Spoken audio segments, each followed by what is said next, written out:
altine fukki fan ak juróom-ñett ci weeru juillet ci atum 2022 mbokku téléspectateurs yi safote ànd ak ñun ci ITV yegsi leen ak jàmm ci seen bloc d'information la totale mbokk yi ni ma leen ko doon waxee ay bés yu ne dinañu waxtaanee loo xam ne dafa soxal société bi te fat seetlu nañ ko lii ci dibeer fukki fan ak juróom lañ ci dugg léegi campagne électorale bi dafa gum na juróom-ñetti fan yoo xam ne ku nekk ngi wër Sénégal ti joxe sa programme joxe sa gis-gis wax yi bëri na programme yi néew na ku nekk ak na mu yaakaaree noonu la war a mën def ba am ab majorité ca assemblée nationale bi loolu nag la ñuy jéem a jàngat tey ci plateau bi ñu am mbégte ànd fii ak Souleymane Sagna moom moo ñu defal lecture politique bi xam ne moom la ñu seetlu fan yi ci champ bi moom nag spécialiste la ci conflit ak droits humains Souleymane ñu nuyu la bàyyi la nga nuyu waa Sénégal waa àdduna fépp fu ñu mënti ne.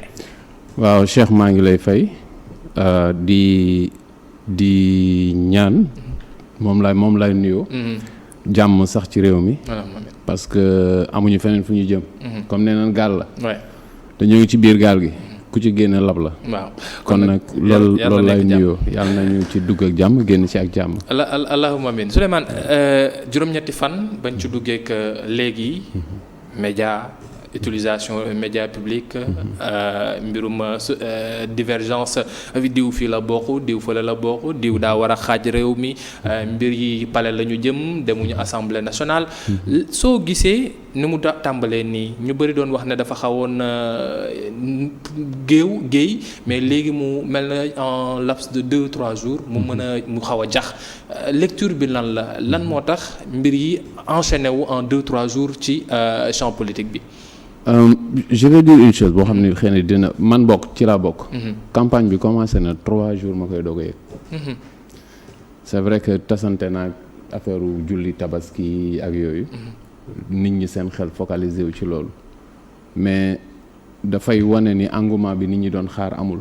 parce que aussi bu ñu ko fàttee dafa am une sorte de lassitude.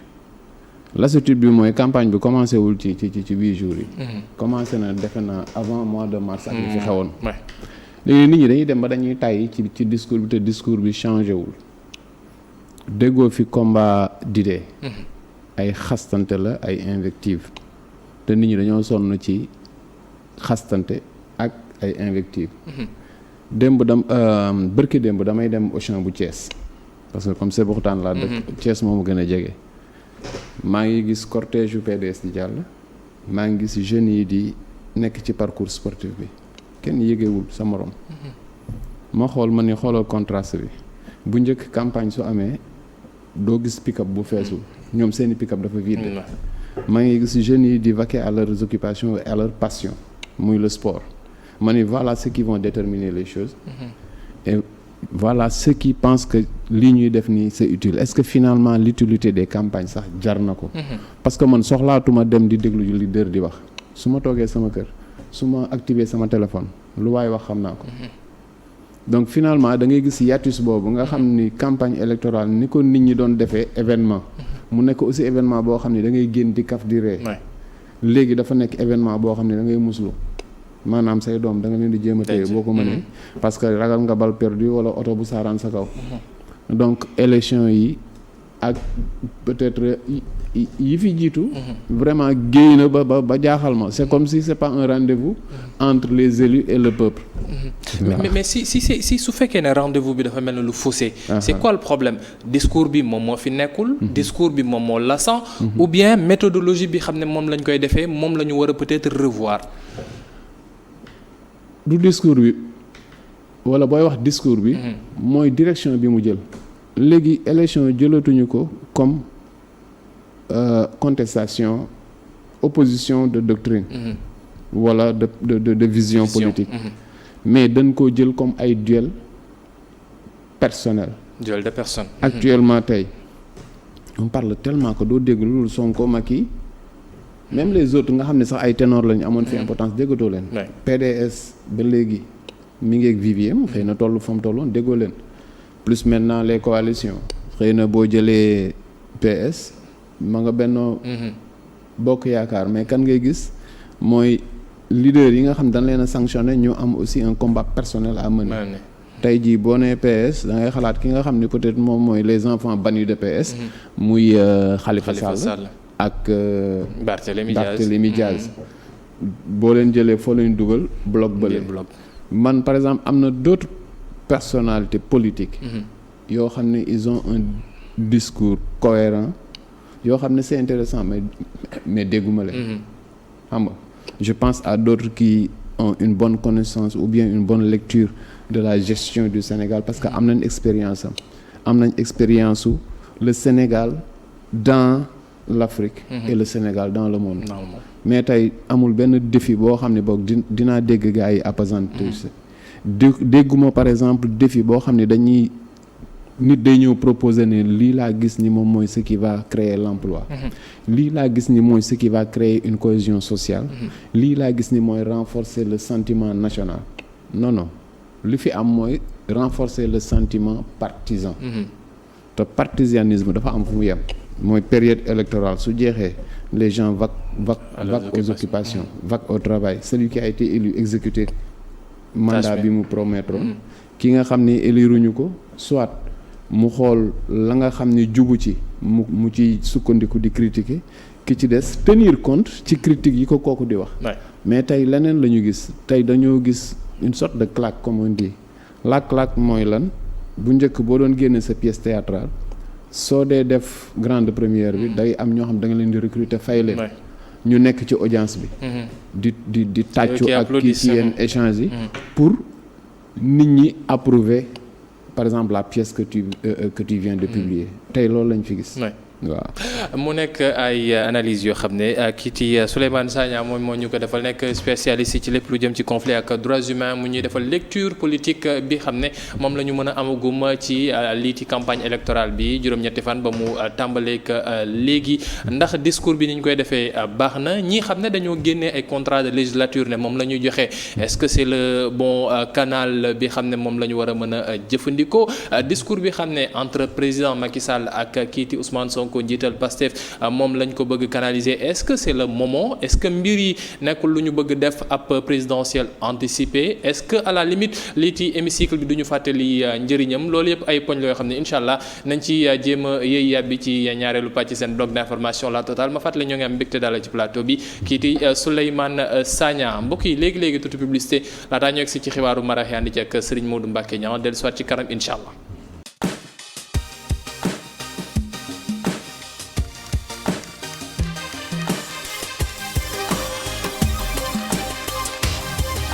sant bu baax gërëm ko moom Serigne Modou Mbacké Niang mi nga xam ne moo nekkoon ci xibaaru marax yi 18h45 incha allah ci xibaaru nasaraan 19h45 ngeen àndi ci ak Khalifa Diakhaté ñu yeggali mbokk yi seen bloc d'information la totale ni ma leen ko doon waxee ci tàmbali bi rek ñoo ngi ànd ak Souleymane Sagna moom mi nga xam ne xelam moo ngi màcc ci lu jëm ci mbiru conflit ak droits humains mu ñuy defal lecture ci liiti campagne électorale ba mu tàmbaleeg léegi liiti discours yi ak méthodologie ku nekk nam ko defee. Souleymane sànq ba ngay tàmbali am na loo wax nga ni liiti campagne électorale est-ce que amati na sens. C'est une question que l'on doit se poser aussi est-ce que fi mu toll nii campagne électorale amati na sens. wala nañ koy defee moom moo amatul sens parce que wax nga ko yow 3 jours tàmbali na yëgoo ko. yeneen sénégalais yi bañ ko commencé yëg fan yi la ba yenn coow yi tàmbalee jut. absolument léegi nañu xoolaat moyen d'atteindre la personne. tey jii par exemple su ma doy xool un parti ak lu mu wax sama kër mën naa fa toog ubbi xool peut-être seen page officielle WhatsApp wala dara lire seen programme mën ko comparer ak keneen ak keneen. L'expérience nous a montré que programme mu parti politique au Sénégal pour taxañ gerte caaf la maanaam traitu maire gerte caaf yi programme yi loolu la doon jëriñ mais tey am nañ moyen boo xam ne on peut parler directement aux citoyens. nañ ko utiliser un parti politique vit aussi de ses militants mais qui est militant tey qui est militant lan laa fi gis ñoo xam ne par exemple dañuy ñëw wër le leader xam nga pour am ay dividendes c'est-à-dire depuis longtemps dañu jàpp ni politique kii la quoi genre escalier la pour mën a am dara voilà ak ensuite ñi nga xam ne ils sont désœuvrés am nañ benn kàddu bi ñu jël leen ñu ñëw topp leader principaux yi ñu jox leen ay moyens ñu dem pavané wu fii par-ci par-là séddale xaalis lekkal seen morom ba finalement nit ñi le citoyen lambda la mu jàpp mooy que ni politique c'est l'affaire de ceux qui veulent de l'argent. yaa ngi dégg. métier lañ ko mujj def comme utum dërëm. métier la si bien que yow tey comme ci doon nag même les jeunes intellectuels nekk université ñu ngi commencer déjà dans les associations de ressortissants. commencer reyante man université ba ma demee ba gis paaka. rien que pour ay amicales. région amicale ñuy génne ay paaka di jamante nga xam ni kon nekkatul politique nekkatul leneen alors que suñu aînés yi dañ doon toog di jouer carte mariage di débattre ci ay idéaux ku ci nekk di wax quelle est ta vision du développement au Sénégal wala leneen ak di comparer le Sénégal aux autres ce qui fait que la fierté du Sénégalais mais même loolu mi ngi dañ je vais vous dire une chose amatuñu discours politique amatuñu dogme politique léegi la ma gisoon man Mauritanie laay gis tey te ba ma ko gisee j'étais très fier d'être sénégalais dañu def seen élire seen ministère mu nekk 28 personnes après la communauté wolof génnee benn communiqué di plaindre ni ñoom kenn boolewu leen ci gouvernement bi je discute avec un Toucouleur mu ne non wala soninké yi ñoo jël seen place man ko pourquoi mun ma parce que cette fois-ci soninké yi 2 personnes lañ ko nommé man ni maa ngi sant yàlla au Sénégal bu ministère bi bu ñu defee ministère bu bees xooluñu ki sant Sagna wala ki sant Mendy wala ki sant Thiam wala Diakhoumpa wala leneen lan lañ doon xool lu mu xam lu mu jàng quelle est sa spécialité tey loolu la ñu soxla mais léegi bu ñu defee nomination yaa ngi xool ku sant Kane ku sant Diallo ku sant Diop ku sant Ndiaye ku sant ku jógee Fouta ku jógee Saint-Louis ku jógee Kaolack ku jógee Ziguinchor wala ku jógee Tamba voilà léegi nag ñuy dem nag ba léegi nag affaire boobu di mi ngi exacerbé wu ba léegi dernièrement li ma gis dalul xel mooy que ni dañuy dem bay stigmatiser ay population man bi may gis ni ñu manipuler affaire le gars là bi ñu naan dafay rebelle la ñu arrêté ko Dakar Mbaye Kabiline la rébellion casamançaise musta génn Casamance musu leen dégg attentat wala attaque feneen fu dul Casamance fa la yam te attaqué wuñu ay population ñoom dañ ni ñoom administration la ñuy xeexal c'est le problème xamal la mais ku ci xam histoire xam ni teguwul fenn mais ils ont leur mythe fondateur et consort léegi demoon na sax ba ñu réglé ko mais suñu demee ba naan ay rebelle yi fii rebelle yaa ngi Ndakaaru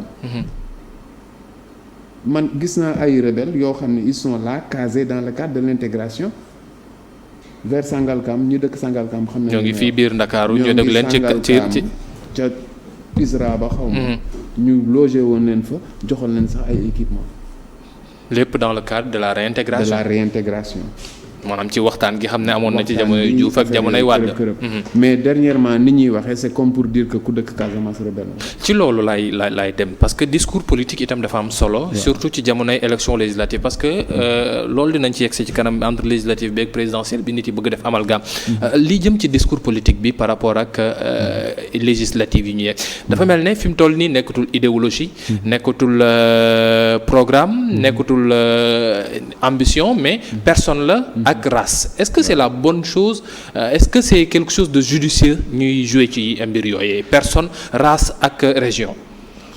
xam nga bi ñu amee pétrole bi ñu nee pétrole bi am na. li spécialiste yi njëkk a wax dañ ni la malédiction des ressources. man ni leen malédiction des ressources du fi am. parce que au Sénégal amuñu woon ethnicisme. léegi day dem ba une partie du pays. souvent am une arrière base raciale ou ethnique moom ñooy gën a fës ci ni ñuy gérer les ressources si bien que yeneen parties yi dañuy dem ba dañuy gis ni ñoom dañ leen a kii ñaar moom mooy tas pays en Afrique anglais di wax greed and grievance mooy gourmandise et frustration tey ni ñuy defee nii maanaam foqale ak ñàkk waaw ak frustré xam nga naka la ko nit mën a tuutal comme tuutal su ko defee kële day dem ba yow da ngay dem ba moom si boppam de gisatul boppam ci li ngay def keneen ki ci des jël lépp accaparé féetewoo ko ba mu nekk affaire wu giir fépp Afrique loolooy problème bi ñuy dem nga jël l'exemple de la Guinée dem ba finalement dañoo jàpp ni politique c'est pour les malinqués da ngay wax ak nit mun la pël yi ils ont l'économie qui se contente je veux dire ñoom ñoo yore business de commerce nañ fa yem. ñun nag nous sommes faits pour gouverner looloo taal Côte d'Ivoire le Baoulé qui se dit qu'il est né pour gouverner.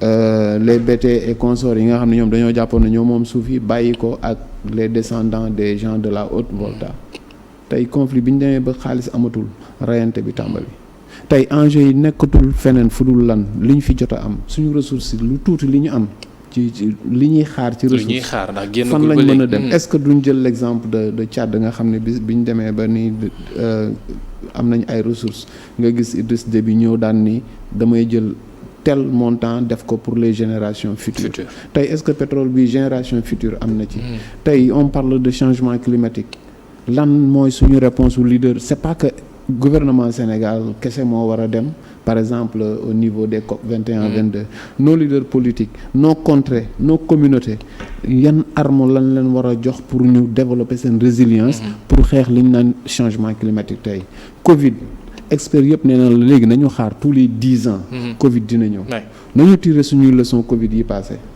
le pouvoir def na effort pour bañ nit ñi xiif wala nit ñi mar mais quel est le bilan tey jii naka lañ ko gérer est-ce que demain mën na am on parle par exemple de relever le niveau social l'inclusion sociale les familles les populations les plus démunies nañ leen dimbale est-ce que niñ koy répartir baax na. mais pourquoi classe politique bi mënuñoo def discours yooyu. maanaam discours yoo xam ne day jëm ci inclusion sociale. discours ci répartition des biens. discours yi jëm ci génération future discours yi jëm ci politique environnementale. pourquoi mënuñu ko gis même su fekkee ne am na ñenn ñu koy jëm parce que waa quoi qu'on puisse dire. waa coalition Aar Sénégal gis nañ leen ñu génnee ab contrat de législature mais est-ce que moyen bi ñu ko defee nekk na itam bu baax. xam nga boo xoolee. nos états sont dirigés par des politiques. da ngay dégg ñun la politique de réduction de la pauvreté. politique de l'éducation politique de tel mais ay documents la yoo xam ni partenaires bilatéraux yi ñooñu ko gën a xam que ñun nationaux yi duñu ko toj duñu ko expliciter am na fi.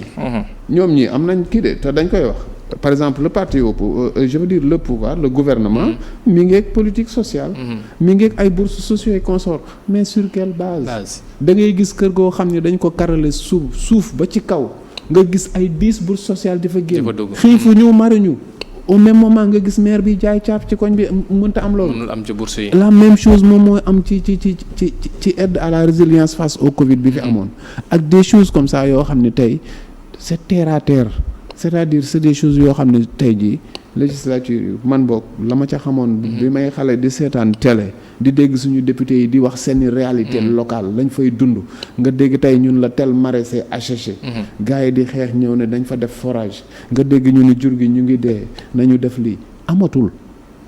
mais pourquoi politique yi fi nekk. waaw. frustration la ñuy doxee. politique yi fi nekk gourmandise la ñuy doxee. ou bien y a pas d'idéologie derrière boo xam ne mën na tax ba ñu ne assemblée ay débat d'idées moom moo fay am. pour mën a andi ay propositions de loi yoo xam ne day doxal réew mi.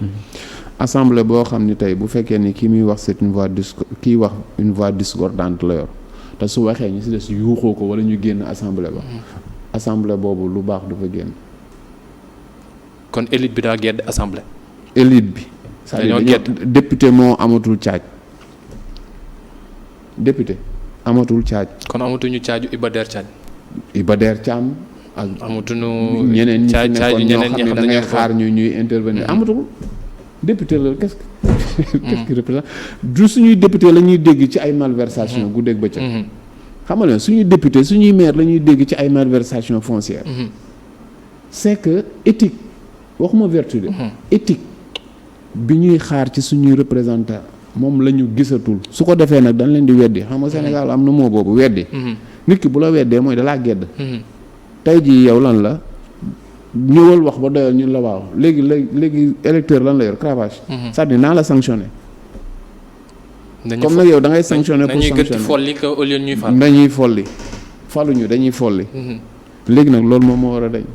loolu moo war a dañ mais suñu seetloo ci discours bi xam ne pour démarrer avec eux waa Yewwi Askan Wi moom la ñu yoreegum fi mu toll nii même si il faut aussi le dire démb Ousmane Sonko dégg nañ ko moom mu ni dañuy def par benn gox bu ne suñ fa demee ñu génnee ab tout benn point ci seen démb moo ngi doon wax ci par rapport ak taxes yeeg impôts yi nuñ ko war a mën a wàññee ba mu mën a impacter ci vie wu ménage yi mais de manière globale dañuy dégg ne noonu nañ def campagne weddi ngir mën a dindi président ba troisième mandat du ko am xeetu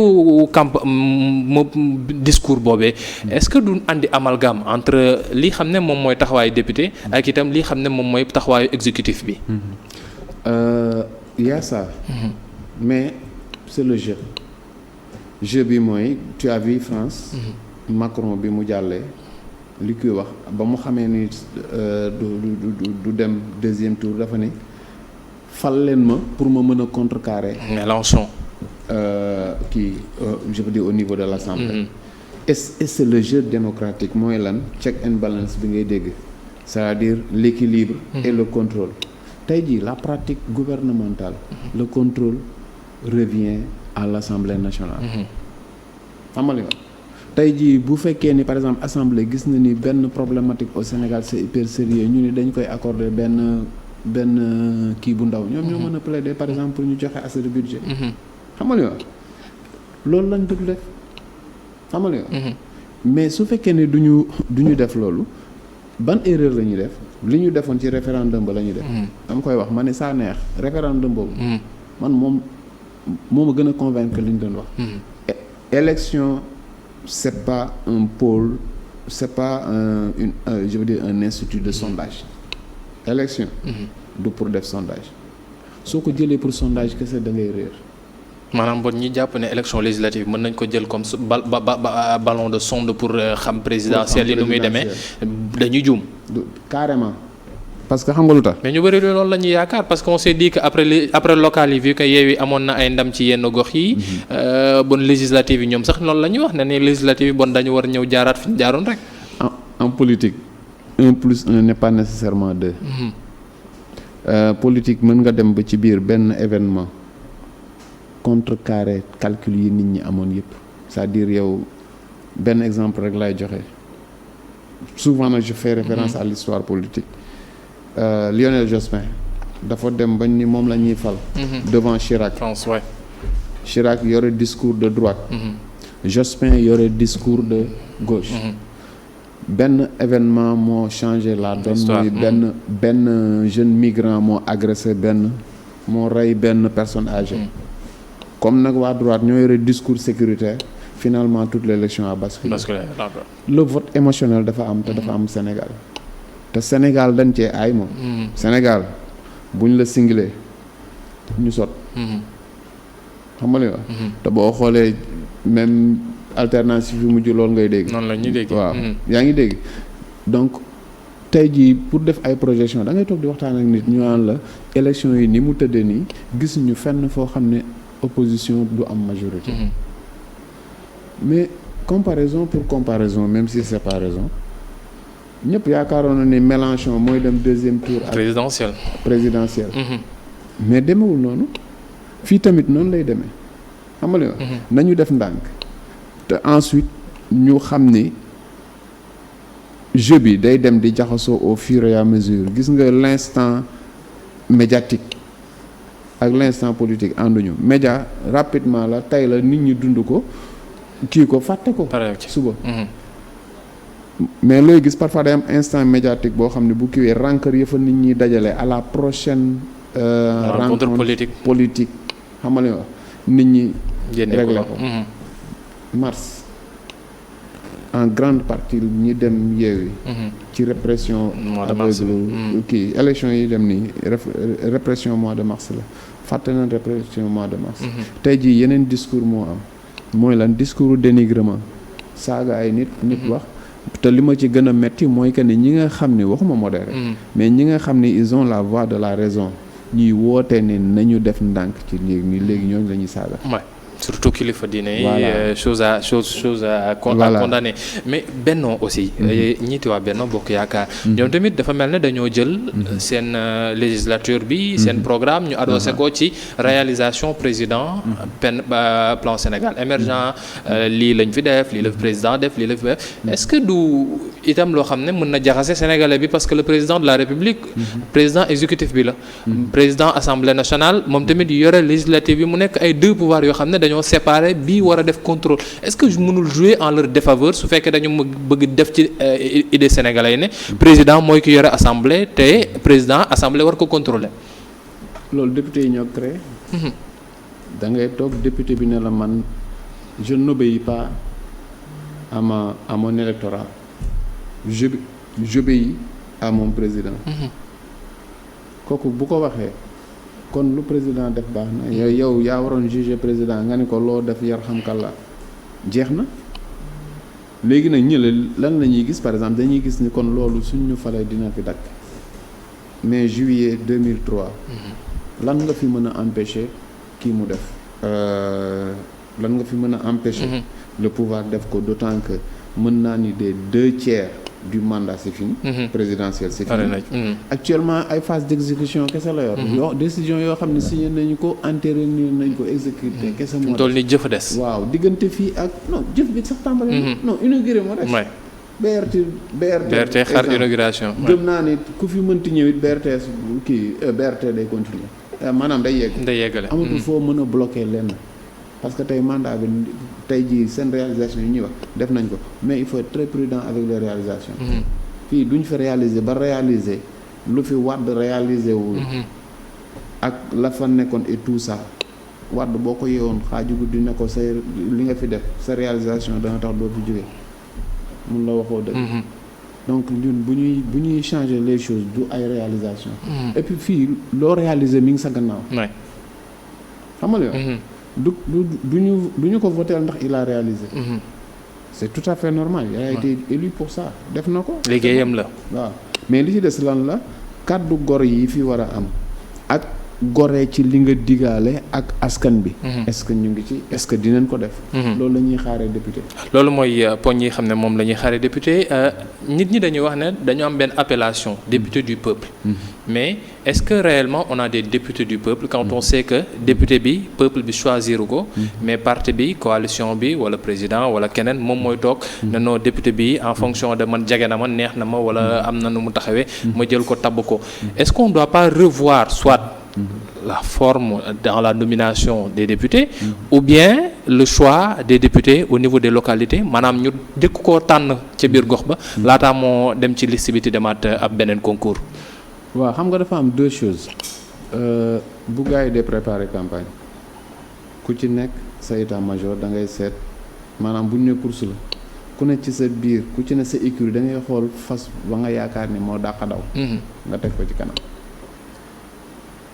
noonu la gars yi di def mais ci biir choix boobu parfois dañuy réer moo tax nga gis par exemple durant les campagnes nga gis koo xam ni moo ëppoon espoir que ni su samp woon moo ëpp chance pour engranger des voix ñu xool ni peut-être tel candidat peut-être moo ëpp poigne ci parti bi ñu samp ko à l'arrivée dañuy gis ni yàq nañ ko parce que telle personne la nit ñi gën a dégg la nit ñi gën a xam moo gën a proche je veux dire à de la population voilà de l'électorat population de l'électorat est-ce que choix yooyu tey ñu ngi koy def non est-ce qu'il y a eu un renouveau il y a deux choses yoo xam ne tey jii parti politique bu ko fàtte bu ko intégré wul ñàkk nga mooy la dimension jeune la dimension vulnérabilité dimension jeune mooy su fekkee ni mag ñi kese ñoo téye parti politique yi changement du gaaw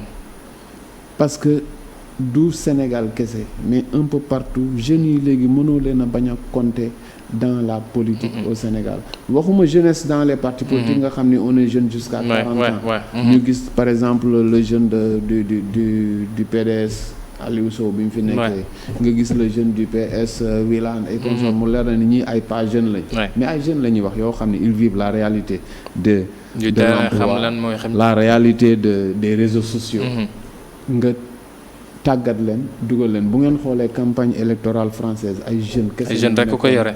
ñoo ko yore est-ce que dimension boobu ñun ñu ngi ko intégré non. La dimension genre moo indi problème yi.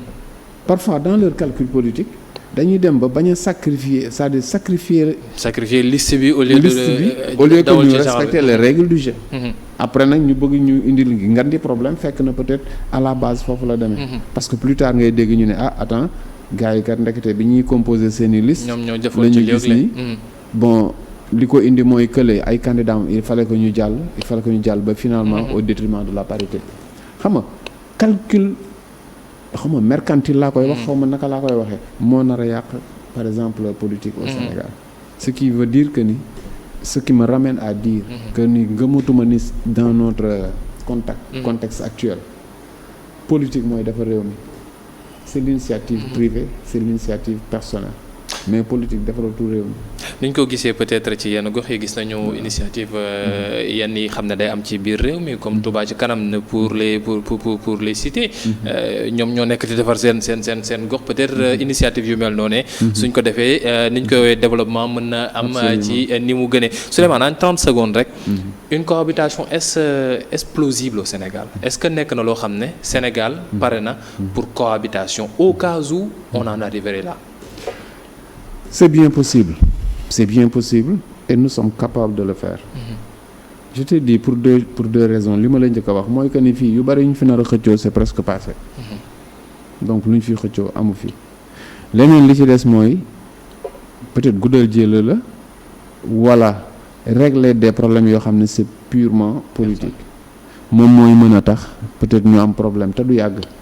quoi tey nous sommes en 2022 mois de juillet presque at bi jeex na tey ki fi nekk le temps que ñoom ñuy installé wu dans 3 mois ñu dugg janvier xam nga dawal 2023 après 2023 janvier février et présidentielle di reyante jaru ko fi kon nag cohabitation mën naa day am su fekkee ni opposition bi fexe na ba engranger plus de voix à l'Assemblée loolu nag moom mooy wait and see. en attendant de voir su fekkee duñu yegg assemblée mais jeu de coalition yi ñii itam dem làkku ji fii ak feneen yooyu yëpp ay mbir yu mën a am la ci langum politique bi sant ko bu baax gërëm ko Souleymane Sagna moo ne woon suñu gan tey ci seen bloc d'information la totale doon ñaanil jàngatam ci liiti langu politique bi fi mu toll nii nan lay tëddee ci fanweeri fan ak benn ci weeru sulet bi xam ne moom la ñëppati xaar mu jot ngir ñu dem voté ji xam ñi nekk ci 14e législature bi discours bi nan la tëddee ku nekk ay chance am waaye itam méthode bi mu koy defee ndax nekk na loo xam ne dina mën a tax sénégalais yi gis seen bopp ci assemblée bi ndax loolu mooy li am solo pencum ndawi réew mi lañ kon nag ña fay toog nañu taxawal réew mi ci bépp boor jox leen dig daje ëllëg incha allah ci beneen bloc d'information léegi sotti publicité laata ngeen ci xibaaru nasaraan yi 17h45 ak Khalifa Diakhaté 21h incha allah kiiti Serigne Modou Mbacké Niang dina fi ñëw ànd ak yéen ci tànn sa député jërë ngeen jëf mbokk yi